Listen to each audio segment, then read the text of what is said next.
Hey everybody, this is another week of cryptids. Welcome to Nerds of Legend. I'm Ben. Next to me is Brian, and down at the bottom is Joel. Since we ran out of time with the last cryptids episode, Joel wanted to spend more time on this one because he thinks it can really fill up the time. So, Joel, I'm going to let you go ahead and tell us about the Hopkinsville Goblins. Right. This was kind of cool because I expected this one to be just like a story of like three drunks in a farmhouse, and which it's kind of. But this was going through it. Like this was also the inspiration for the Pokemon Sableye, the loose inspiration for the movie Critters. Huh. Which I thought was like, that's... But then on a note that hits us very close to our, especially Brian's nerdy heart, is the inspiration for the Hopkins Gremlin in the Pathfinder Bestiary Book 5. It is taken directly from this one, from this story of the Hopkinsville Goblins. So, interesting. So where does this come from? This comes from a sighting on August 21st, 1955, in a small town outside of Hopkinsville, Kentucky, named Cary. It was at 7 p.m. There was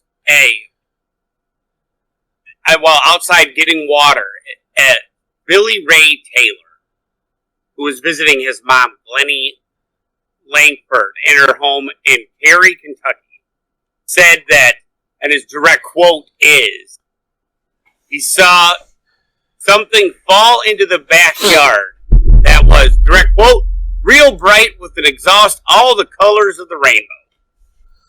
Huh. He said he saw that and a number of other lights pass over it and then land in the wooded area in the backyard. So, the setting, August 21st, 1955, 5 adults and 7 children showed up at the Hopkinsville police station at 11 p.m., absolutely terrified, claiming that they had been attacked and held off their attackers with gunfires for over 4 hours. The shooters were Elmer Sutton, whose nickname is Lucky, and Billy Ray Taylor. They claimed they had shot at 12 to 15 short, dark figures that were walking through their yard and peering through their windows. The family that was in this house, which was a unpainted 3-room house without running water, telephone, radio, or TV, or books. The family that was present and witnessed this was Glennie Langford, the owner of the small farm, her children, Lonnie, Carlton, and Mary, their 2 sons from a previous marriage, Elmer Lucky Sutton, and John Charlie J.C. Sutton, and their 2 wives, Vera and Eileen, and Eileen's brother, O.P. Baker, and Billy Ray Taylor were there with their wife, June. So this was a packed house. I'm just going to point out these names are the most, southern hillbilly names I've heard in my entire life. So great. It gets even also, better. I like how it's all like, oh, yeah, we didn't have running water or toilets or fucking, books, because books. Because that actually is a pertinent factor in it. Okay, so Glennie Langford is very, she's very, no nonsense. She doesn't do anything for frivolous, she's not known for frivolous flights of fancy. You know, she's a very ordered person. She's very well known being this ordered person who doesn't goof around. She doesn't have time for that kind of stuff. She was actually described it by, as part of the credibility of the whole thing.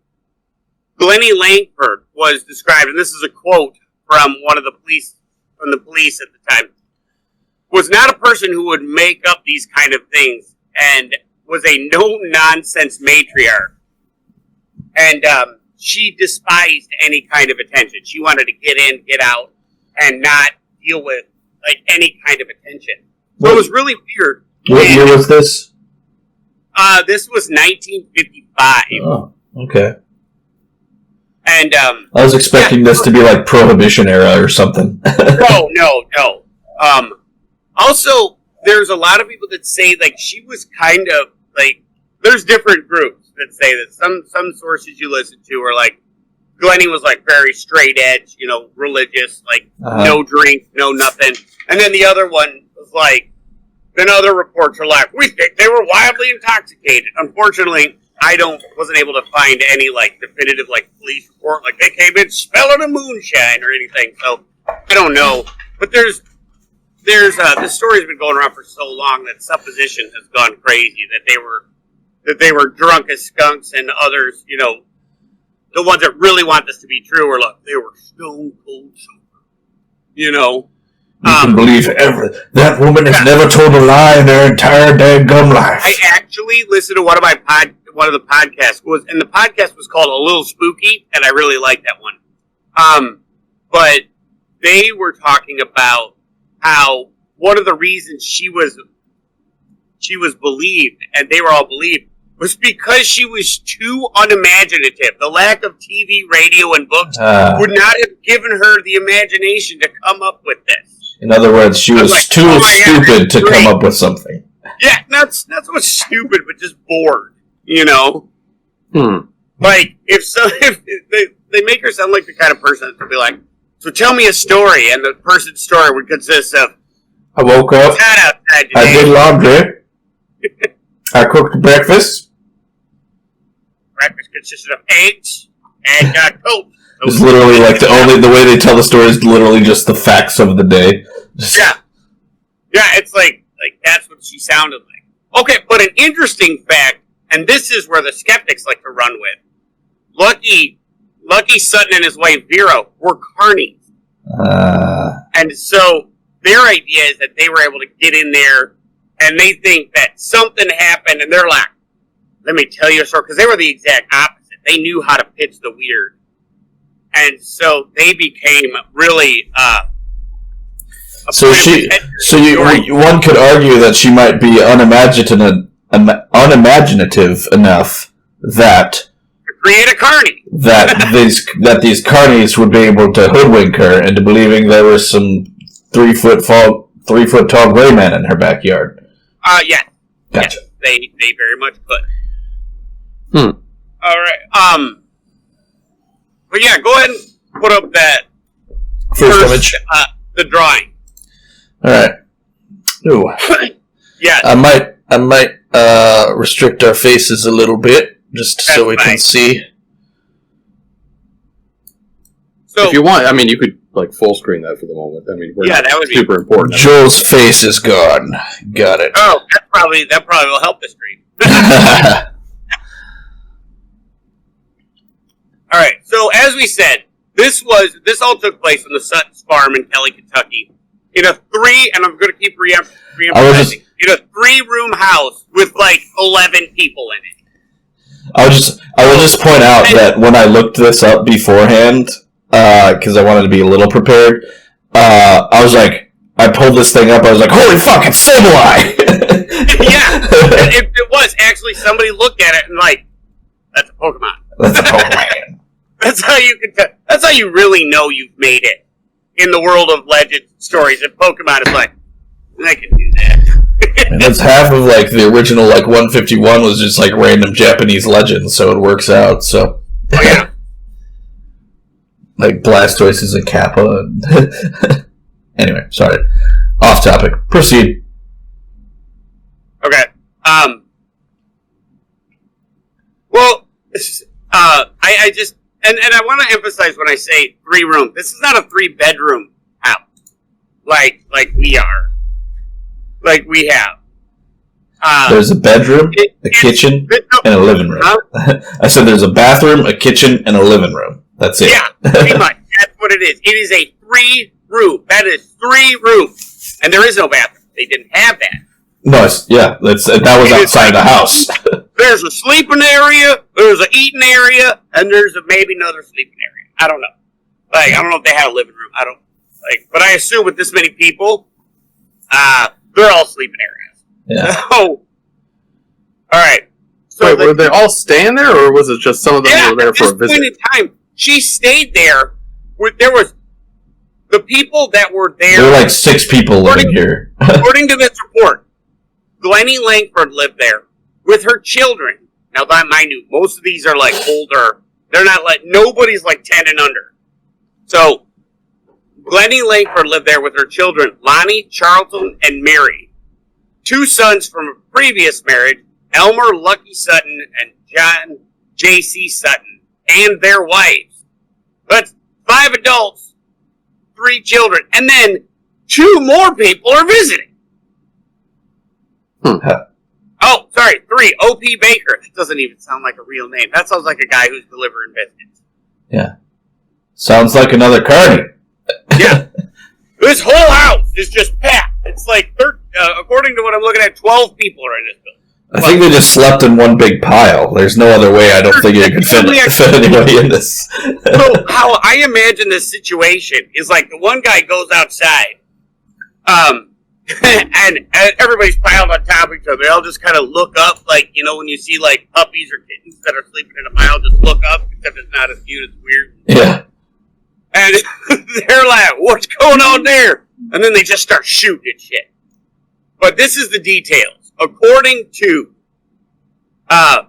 Billy Ray Taylor, he was fetching water from the backyard when he saw a silvery object, as I already said, real bright with an exhaust, all the colors of the rainbow. And it came over the house and then stopped in the air and then dropped straight to the ground. An hour later, the dog was barking just nonstop. Lucky and Billy Ray went to the back door and they saw a strange glow. And in the middle of the strange glow, they saw a 3.5 foot tall with an oversized head. These are direct quotes. An oversized head, almost perfectly round. Arms almost to the ground, and its hands had talons. Eyes glowed with a yellowish light. Body gave off an eerie shimmer the night of the night's new moon, they said, as if it was made of silver metal. So, that is, yeah. My second thought is you see this weird thing fly over your house that's like shining all kinds of different colors. It flew over. Remember, their property this is 1955, so like small is still pretty long. Like it's pretty big. Right. You know, so there was a wooded area, so it flew off and landed in that area. But you don't go and check on that shit for an hour? I'm just saying. On this I got something fly over my house and like land in my backyard. I'm gonna be like, what the flying hell was that?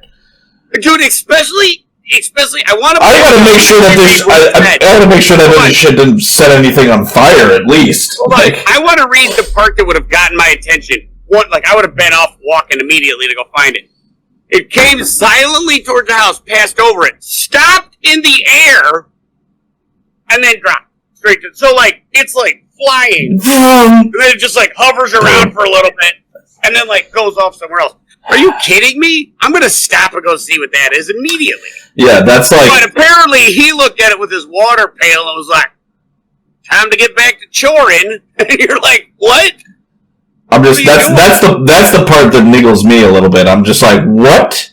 Yeah, I don't give a shit about this. This is unimportant. Like, even if it's just like a fucking meteor or something, I want to go find the meteor. Like, that sounds like like this is before like, you know, they don't have any power, or electricity, or plumbing. Like, what else do you have to do? I guess carry some water. I guess. I mean, honestly, if it's a meteorite, like, you know I'm going to go grab it, because I'm going to try to forge it. Like, I'm going to be like, oh, that's forge material. Right. Absolutely. Meteor shit. Right? I'd be all over that.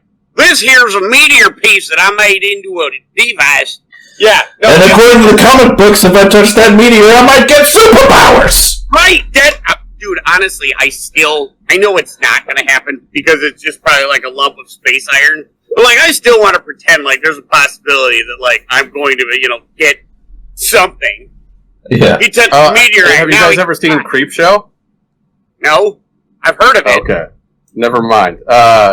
Because in that one, Stephen King touches a meteor and he just becomes grass. Oh. Why do you ruin all my fantasies? I don't want to. I want to get superpowers. Yeah. Yeah. So, okay, now we're gonna go in. Can you put the picture of the sketch of the creatures? Oh, it's already up. It's already up. Yeah. Oh, It's there been it is. up Okay, obscuring good. my It didn't face. show up on mine because I'm looking at my Yes. notes, but it did. It's up there. Don't Okay, worry. this description is from Lucky Sutton, and it is described as, and this is unique because everybody was pretty much the same. Okay, they were all, but there were perceptual differences, but they weren't perceptual differences of like we're all gonna make shit up and one person went off script.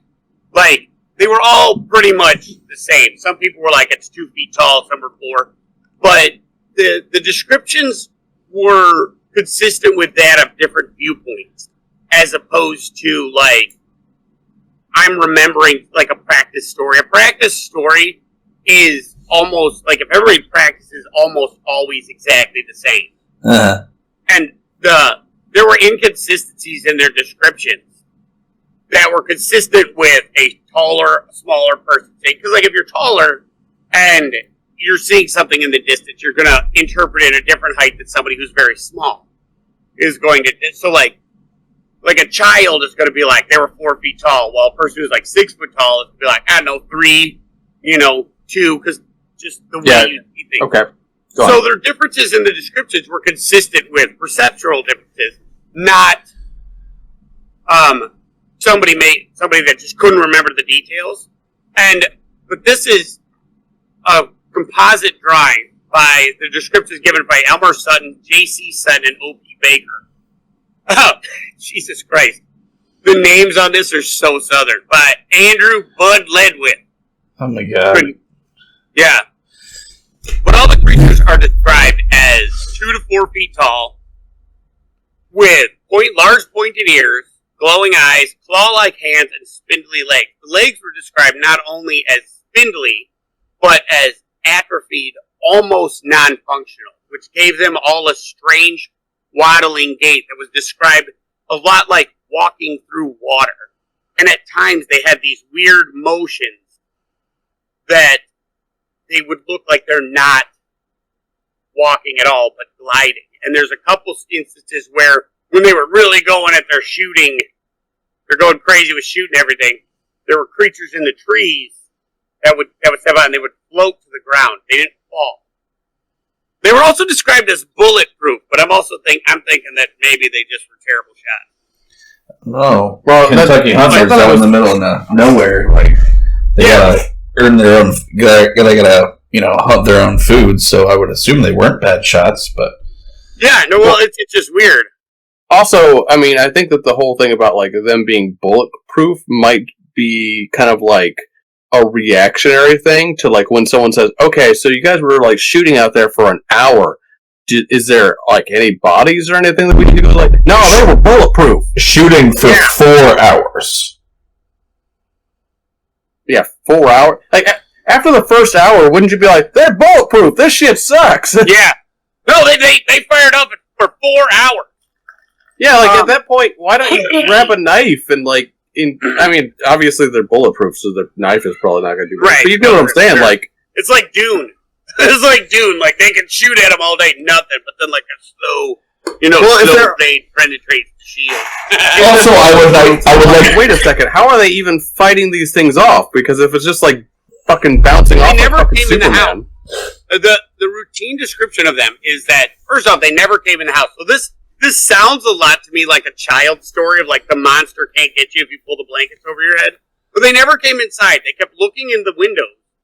And they walked with their hands in the air constantly. Like their hands were always in the the creatures don't sound like they've made a single threatening gesture. Yeah. And all of a sudden they're getting shot at. So like what if they were like, we come in peace? Well, one of the things that were described was these were not people that are going to it was said numerous times in numerous different things that I read that these were not the people that are going to come up with stories or go to the police. And this is another thing that they said, because they came to the police department at 11 p.m., visibly upset. And they were described as people that were more likely to grab their guns than go to the police. And, which they did. They, of course, obviously were like, oh, what's going on? We're going to shoot for 4 hours. Gotta defend the homestead sort of thing. Yeah. And it's funny because, like, it sounds like they went to the police that were like, we did all the shooting we can do. You're like, okay. We're literally out of bullets. Yeah, literally we're out of bullets. And, of course, just because of this, like, because Glennie was known to be such a serious person, and these are not easily rattled people, that was one of the reasons the police were like, I'm going to go take a look at this. And they got there, and they found nothing. Of course. There's, like, no sign of anything. Was there any sign of a scuffle? Like, did they see evidence of shooting? They said they see that there was signs of a lot of shooting. Okay. But there was no sign of, like, a struggle. Like, they found one part with, like, a, like, luminescent goo on a fence post. Is this also the inspiration for the movie Predator, where they're all shooting and, like, no one finds anything except for some glowing goo? Maybe. Say what? Predator! Come on, man! Arnold Schwarzenegger! Oh, no, this is the basis for Predator. The Predator then, started shooting people. And then there was actually only Glennie made it. Oh. Yeah, honestly, that's the scene of what you're describing is kind of what they were trying to play out. They're like, right there! But, they think it's foxfire, which is a glowing fungus that is on wood. There's a wooden fence. So it just starts going dead and glows at night. And that's what they found. And then they found a whole ton of it in the wooded area where the strange light was coming from it. And that was also found to be just all over the forest back there. So. Okay, so did they find any evidence of a crash? Doesn't sound like there was a crash. It just flew over and landed. No. Now, to pair this up with what was going on in the sky at that night, there was a meteor shower. And it was reported all over the place that there was a meteor shower that night. Okay. And,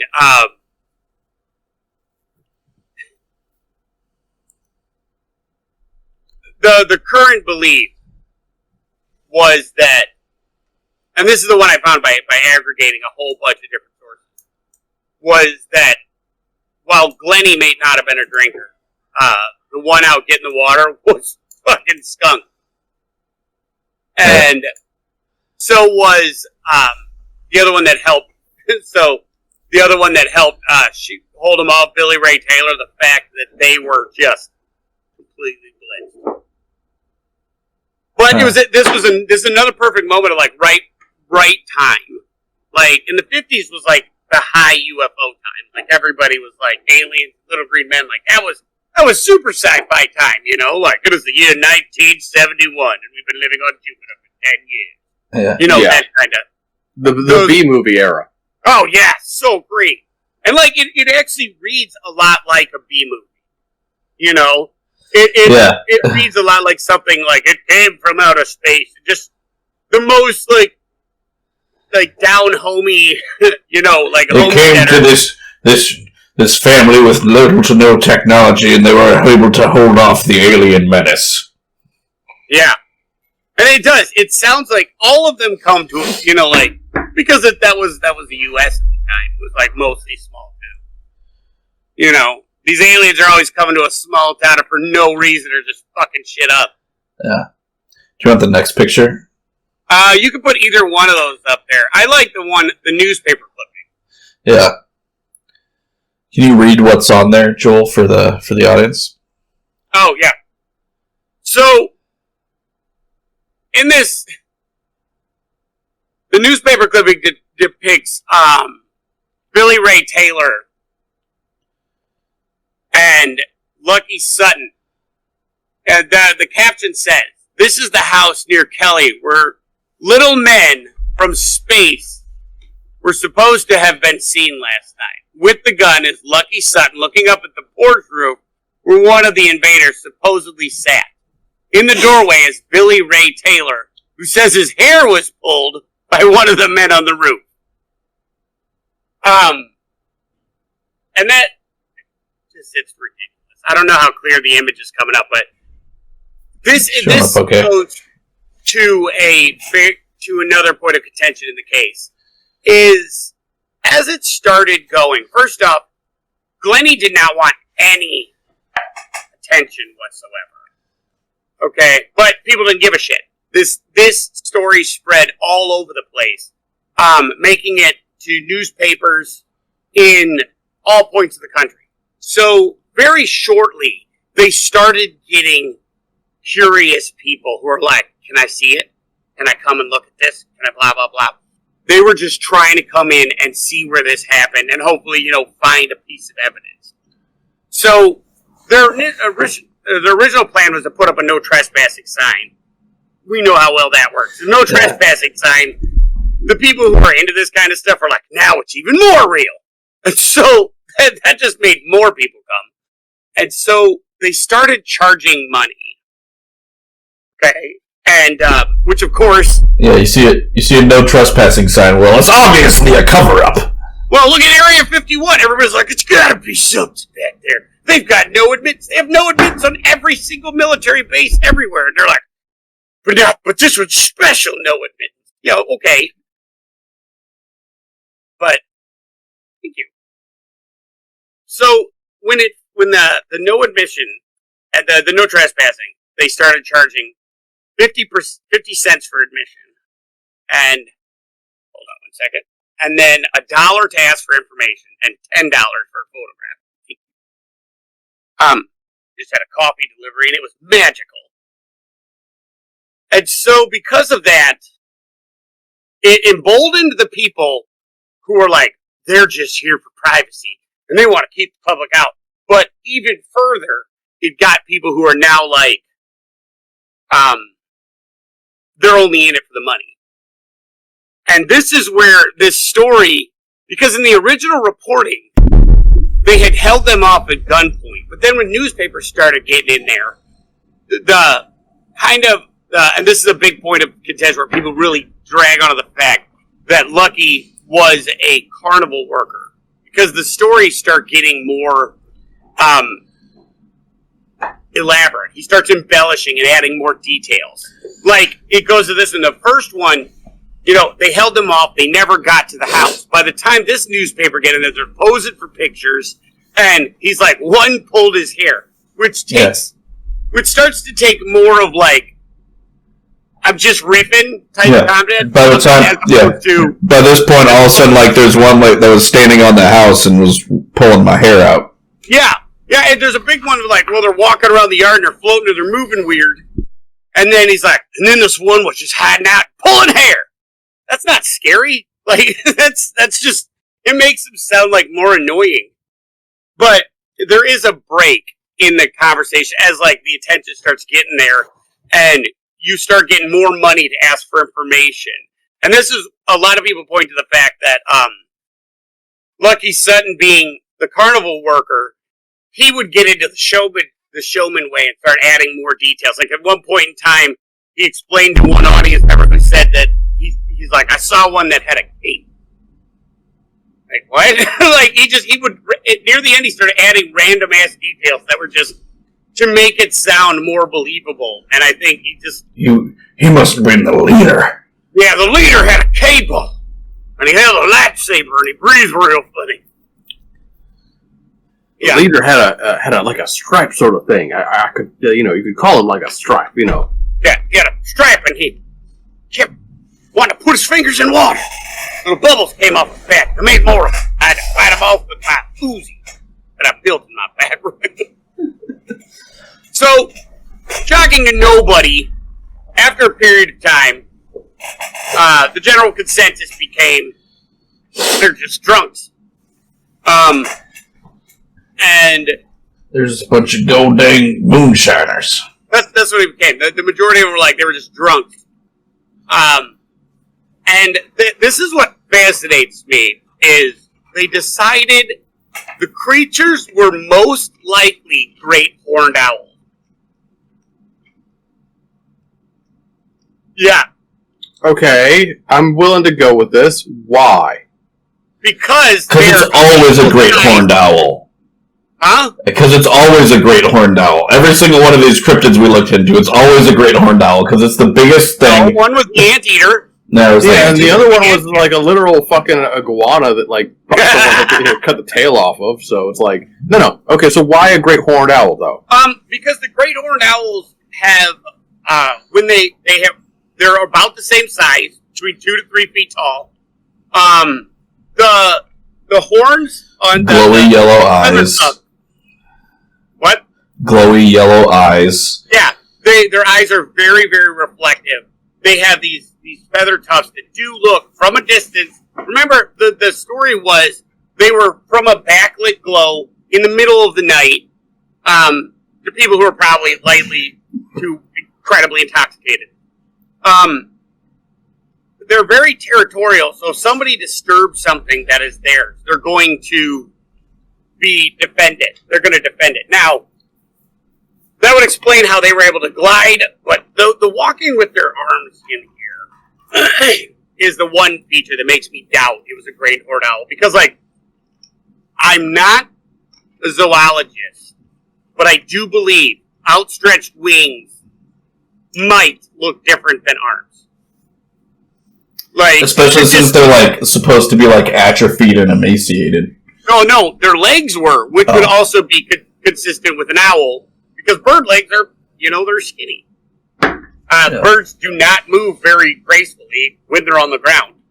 So that would give the waddling gesture. I just think they kept saying their arms were outstretched or raised, and owl wings are huge. If the bird is 3 feet tall, you're not mistaking the wings for arms. I mean, actually, his description of one of them had a cape makes a lot more sense. I don't know what I'm looking at with Brian's camera. Switch to your dice cam, Brian. I'm sorry. So, yeah, that to me doesn't really make sense. The glow in the forest being a bioluminescent fungus that people know about, that makes sense. Like, the weird glow, that makes a lot of sense. But, it doesn't, I don't know. I think a lot of people trying to explain it up as the great horned owl just doesn't sit. I mean, image incoming. I just don't feel like that makes a lot of sense. But it was investigated. It was even investigated by Project Blue Book, which was the code name for the Air Force's systematic study of unidentified flying objects that ran from March 1952 to December 1969. Even that came out and was like, yeah, it's a hoax. I'm pretty sure they classified everything as a hoax. But yeah, put that image back up of the. All right, so we got the alien guy, time. And then here's a great horned owl. So, FYI. Oh, that's perfect. That's exactly what it is. Yeah, maybe. Yeah, that's what it is. Also, just now I'm that doing great a little horned bit owl, of like. those wings look like spindly arms with claws on the end. Yeah, could be. Could be. Apparently, according to Google, great horned owls in Kentucky are there are over 8 species of owls that are native to Kentucky, and the great horned owl is most common in North America, home to the deserts, wetlands, forests, so on and so forth. So it looks like, if anything, this is prime territory for great horned owls. Yeah. Right. But they're also massive. Like, I can see it. Yeah. Maybe. But can you put the great horned owl and the image of the guy together? Not with a significant amount of work, but maybe. Alright, yeah, never mind. Just go back and forth, because, like, this is the drawing. But they all, I want to point out, they clearly point out long, spindly arms with hands with claws. That is not what that is. And that is in the right position. Like, I mean, maybe like the talons, like maybe the lead feathers could look like talons. I don't know. That is a sickly bird. That is a bird that has gotten some serious problem with all of its hair, with all of its feathers falling out. So, like, all of its feathers falling out, it just had, like, 7 on each wing, just, like, some weird finger thing. No, that's... I mean, I suppose if you could, like, see it from the proper angle where, like, you know, if it was turned to a side sort of thing, I mean... Maybe. I mean, I'm not... You're standing, like, 5 feet up, and you're looking down on the thing, maybe. Could be, but as you said, these are massive birds walking around on the ground. Also, they're also vastly territorial, so why would, like, 30 great horned owls decide to, like, descend upon this house that's been there, presumably, for a fairly long time? Yeah, at least long enough for them. Maybe it was long enough for them to create, like, a little pack to get together and be like, it's time to go fuck up those people in that tiny house. Warriors, come out and play! That's what it was. It was the old owl version of, like, a gang movie. I don't even know if there has to necessarily be 30 great horned owls for this to be plausible, because... No, it was no more than 15. All the reports say 12 to 15. Okay, so, like, because here's what my thought is. If you're a great horned owl and you're just, like, chilling somewhere, and then some dumb, drunk motherfucker takes a shot at you... Yeah. Like, you're probably going to be like, oh, fuck that guy. You know what I'm saying? And, like, if other great horned owls hear, like, the original great horned owl, like, screeching for, like, you know, oh no, there's a predator, or oh no, there's, like, you know, they could, like, come...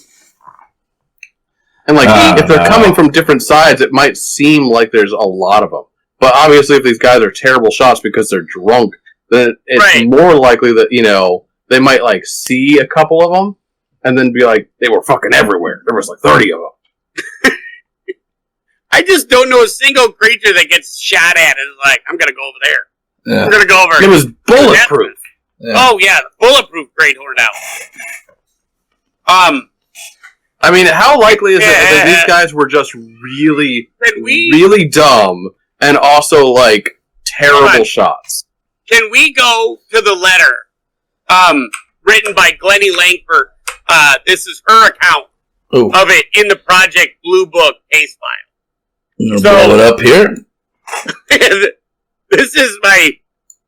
I love this one. So since we're talking about, like, people and how they see it.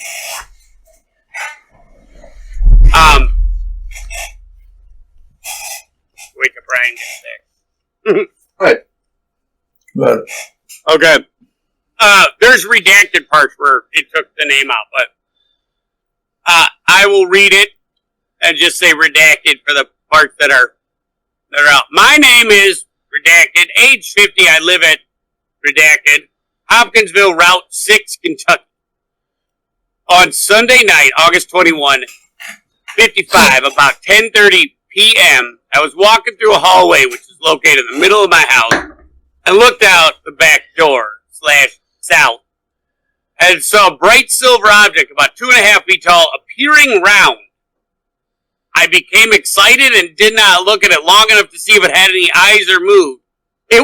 I was about 15 or 20 feet from it. I fell backward and was carried into the bedroom. My son, redacted, age 25, and his wife, redacted, age 29, and then another redacted, age 21, and his wife, age 27. These guys all like older women. And their friends, age 21, and his wife, 18. I stand corrected immediately. We're all in the house and saw this little man that looked like a monkey. About 3:30 a.m., I was in my bedroom and looked out the north window and saw a small silver shining object about 2.5 feet tall that had its hands on the screen looking in. I called for my sons and they shot at it and it left. I was about 60 feet from it at this time. I did not see it anymore. I have read the above statement and it is true to the best of my knowledge and belief. Witness John E. Albert. Okay, this is a fucking owl. She just said it looked like a monkey. Yeah, I said this is an owl. Like, this is like, she saw some, like, fucking, like, I just, like... owl looking in from the dark. She was, like, freaked out. Because that's the thing with these things, is you never see them. No, and one thing about the owls move absolutely silently. Right. Like, it's absolutely fascinating. So the fact that they move without making any sound that they've said before, that's kind of cool. But, So what happened to the 4-hour-long shootout? Right. One thing I love about this thing is, like, her description makes me so happy. Because it's like, I became excited. It was a bright silver object about 2.5 feet tall, appearing round. I was about 15 or 20 feet from it. I fell backwards. Like, okay, so she's like 15 to 20 feet. That's close. That's how wide my room is. Like, and that wall to that wall, that's about 20 feet. It's not even far. And then at 3:30 in the morning, you read this one. Looked out the north window, saw a small, shiny, silver shining object about 2.5 feet tall that had its hands on the screen looking in. And then skip the sentence. I was about 60 feet from it at this time. Like, so it's peering in on the screen, and your 60-foot long house, which now is going, this is a big 3-room house. If it's 60 feet.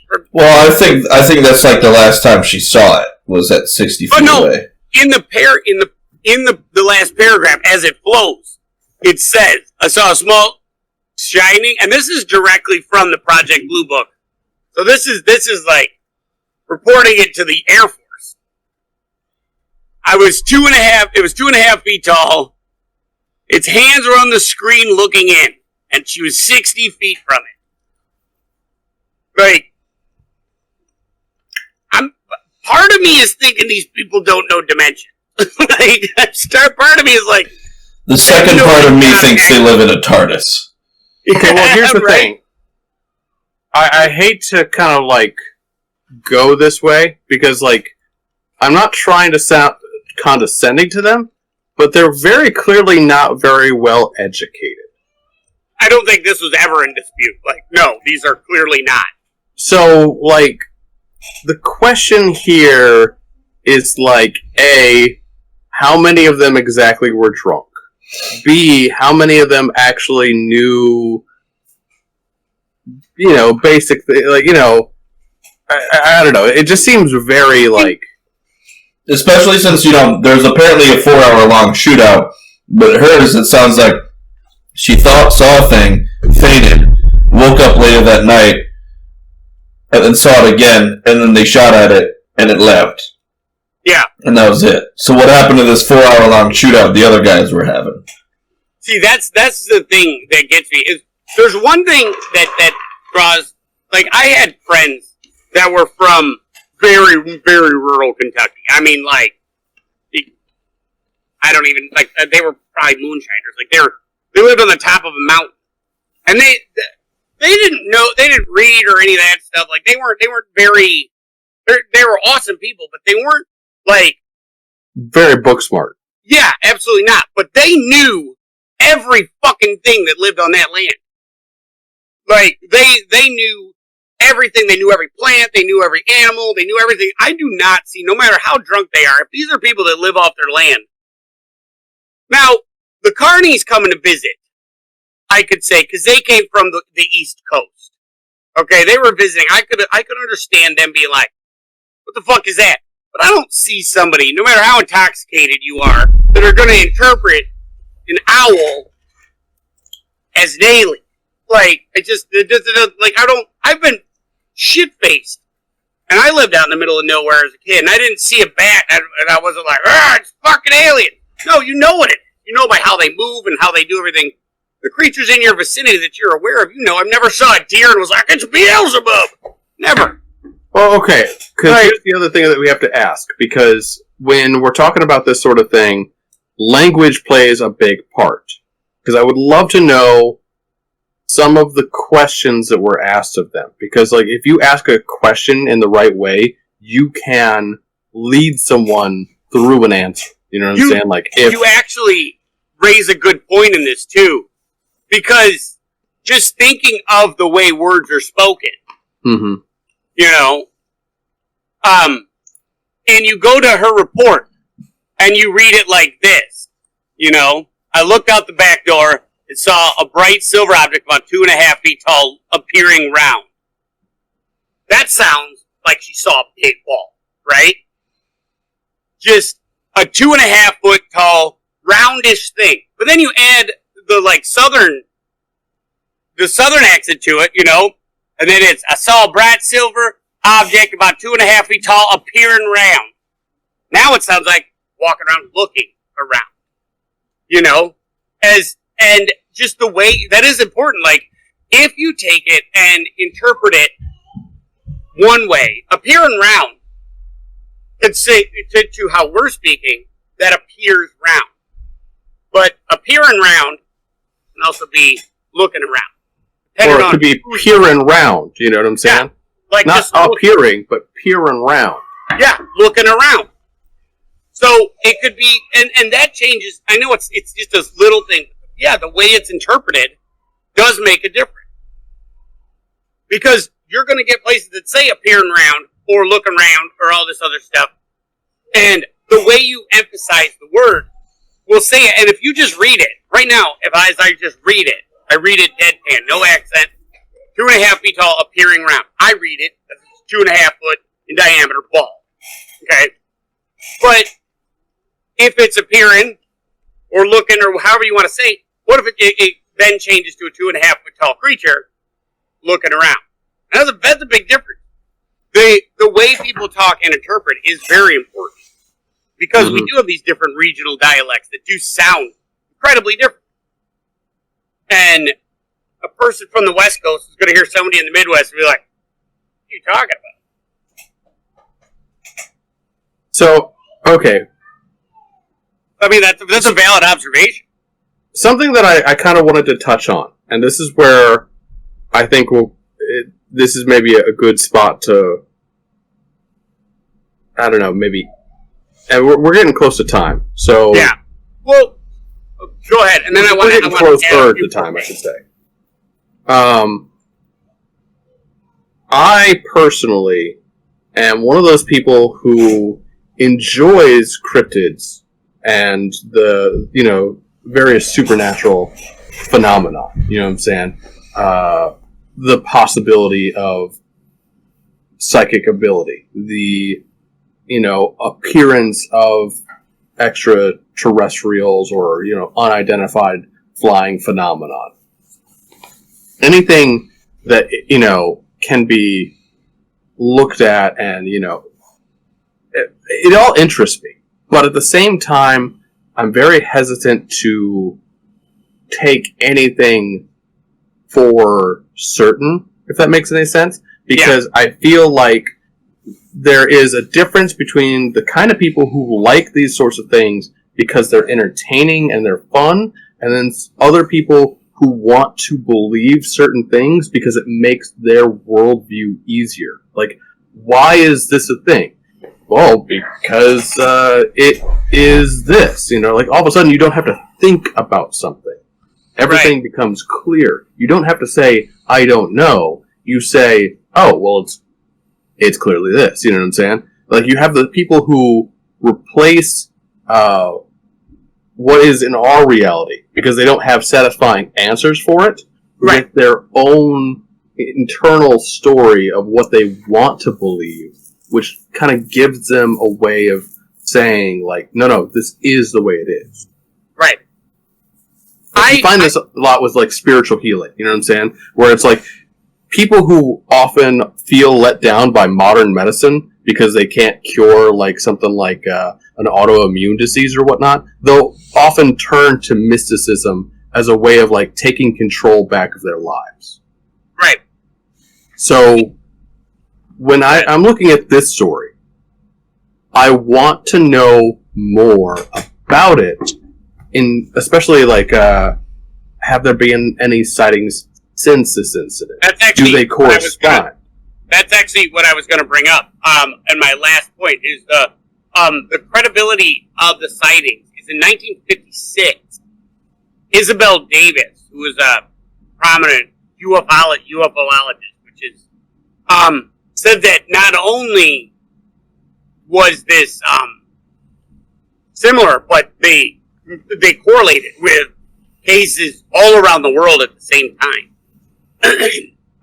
There was a lot of places that had similar reports of creatures like this. And she holds to the fact that this was an actual sighting. And again, takes the family history of not having any. I think the Owlkin had a. Go ahead. I said I think it's just that the Owlin just had a failed takeover of the human world, and that was where the owl versus human war was going to start. Yeah, and then they just like completely misunderstood our capabilities, and they're like, "Ah, fuck, we're done here." Yeah, we're going back to our world. Pulled that guy's hair, and he's like, "I've wasted my best attack." They're impervious. It's like an owl pull someone's hair. Yeah. Talents? I don't know. But yeah, there's in the next couple years, like there was a number of sightings that were similar. You want to put up that last picture of the gray? And there were a number of sightings. They started changing a little bit. And instead of it being the shorter ones, the creatures got taller, but they maintained the same shape. The ears. Let's say they lost their ears and they lost the yellow eyes. They lost the yellow eyes, they lost the ears, but maintained the same stature. Like overall, right? Except instead of the spindly legs, the legs just got stretched, and they became our like stereotypical what we now see as an alien encounter. Also, I think in the original sketch it said something about the neck being like hunched or something like that. Yeah. But in this one, we've got like the long, spindly neck. There was a number of sightings, a lot of them in Kentucky, and the like higher part of the South, like the Appalachia areas, of creatures like the Hopkinsville Goblins, and then these other ones. We can look at them in a different episode of these tall, slender ones that kind of like slam together to create our composite image of what we have decided an alien looks like now. And then this was just kind of like the first one, right? Yeah. What's interesting though is this is also the same time where they came out with the Little Green Men, and that's just news that was traced actually to newspaper embellishment, like that was added that they're Little Green Men. But we have these stories in this particular time is what gave us the alien that we see today. It's like our classic. Known as the Greys. Yeah, known as the Greys. I would love to dig into them later because they're super cool. Maybe we'll do another. Keep in mind, like, doesn't Roswell, New Mexico, happen like a number of years before this? Oh my god, thing? We should do Roswell next. Mm-hmm. We should do Roswell on the next one. I love Roswell. That's such a great story. 1947, so about 10 years before. Right. Yeah. And also, doesn't that one involve, like, the body of a small, like, thing that kind Little gray man, yes. Yeah, exactly. So, like, this was already in popular consciousness by this point. Do we have our next topic after book talk? Sure. We can do Roswell next. You want to do Roswell? Sure. I mean, if you guys want to do Roswell, we can do Roswell. I love Roswell. Not the show. None of us are doing shit about the show. Well, that's fine. The show sucked. I watched 2 episodes. I can't really judge it, so I should probably watch it and decide. No, but I had a lot of fun with this one. It was a lot of opinions on this one. A lot of people quick to explain it off, and other people that for the same. It's interesting to see the people that would be like, "That's not true because they're charging money." So and the other side be like, "It's true because they're charging money." So I'm gonna divided people can be in their perception. I'm gonna present an additional topic we could pursue, and I feel like it would be a big one for like a Midwest sort of cryptid, and that is, I mean, like, let's be real here. Like, probably the biggest Midwest cryptid would probably be the Mothman. That would be a lot of fun. So, like, I like this. I like sticking on the cryptids. It's kind of like, yeah, it's a lot of stuff to talk about. We could do Mothman, especially since we had in the last couple of years we had some Chicago Mothman appearances that were weird and happened. So I also like that one, and then I would like regional regional legends. Like, I don't know if you're familiar, but when I was growing up, it was Blood Point Road. Oh, yeah. Like, all the stories you heard about. I have an amazing story about Blood Point Road that we could talk I think about. that would be a lot of fun. Like, to just talk about local legends. I have a buddy that might be willing to come on in regards to Blood Point Road because he has a little bit of background in the debunking department. Oh, that would be great. So I'll talk to him, see if he will do it, but otherwise I can just tell the story from what I was told. Oh, yeah, absolutely. I can tell you the story I was told, and then, Brian, if you've ever heard of it, if you know anything Let's do that! That sounds more fun. Let's do that one. Brian? I like these legends. I like the silly stuff, like the cryptids and all that stuff. I love it. I always have. Like, I don't care what people say. We are not alone in the universe. The universe is massive. And I do believe the question is always never like, are we alone in the universe? But the question should more always be, have we been contacted? Yeah, exactly. I'm 100% believing, like, there is a reason that aliens go to the places they go. It's the zoo. That's what they do. They're going to be like, what are you doing? I don't know. But if you do this, they start throwing sticks. You know, we're just we're just like some giant nature preserve for the alien overlords. Well, they just like to look at us and stare at us and take a bunch of pictures and then go back up in space. Like, a lot of the stuff that they do is very similar to like what a kid does when they go to an aquarium. They look at it, and then they start poking on the glass, and then they just leave. Like, if they're visiting, and they're just like, look at these things. They're dumb. And then they go off, and they just do their own thing. All right. I vote Blood's Point for next episode, after the book talk. Anyone else? Which one? Blood's Point Road. I like local legends. If Brian's not familiar with local legends, I can do local legends. Are you familiar with Blood's Point Road, or do you have local legends? I think there's a couple other ones we could talk about too from around here too. There are plenty of local legends. If we look at it, we might not. It might not fill up the time, so we'll find up a couple other ones. I think there's a couple. You're not from the area though. You're I know. a little bit further south, so you probably have new ones. Yeah, maybe we'll look into it. But other than that, all of us were raised. Not so much Ben, but Brian and I were raised. Brian in the tail end, and me firmly in the middle of the satanic panic of the 80s and 90s. Like, I mean, when do we realize that my media exposure is pretty much the same as yours was? Because but we can talk about this later. How it's going to be an episode of like local legends and how the current, like, I don't even know what to say. Public opinion of the time. Yeah. So, all right. Well, I thank you. I hope this was informative. A little rambling because it's such a weird case, but it is so much fun. Yep. On that note, I would like to wish since we've done a few Spider-Man episodes, I would like to wish everyone a happy Spider-Man Day because that is today, and a reminder to check out all our social medias. If you're a new listener, please give us a follow, and since we're affiliate now, if you so choose, can give us a subscribe. We're working on figuring subscription. We're working on generating some new content for our subscribers, so if we would greatly appreciate it. And we'll be back again on Wednesday for our regular D&D session. Brian, you got anything to add? Just don't forget to watch our YouTube channel. It's got all of our episodes from previous shows and whatnot, including our D&D game that we will be back playing this Wednesday. Don't forget to check us out on various podcasts. We have Apple, iTunes, so on and so forth. We're basically everywhere at this point. So if you want, you can listen to us anywhere you get your podcast media. All right. Look forward to seeing you guys Wednesday, and this episode will be uploaded on Friday. You guys have a good day. Thanks, everybody, for watching.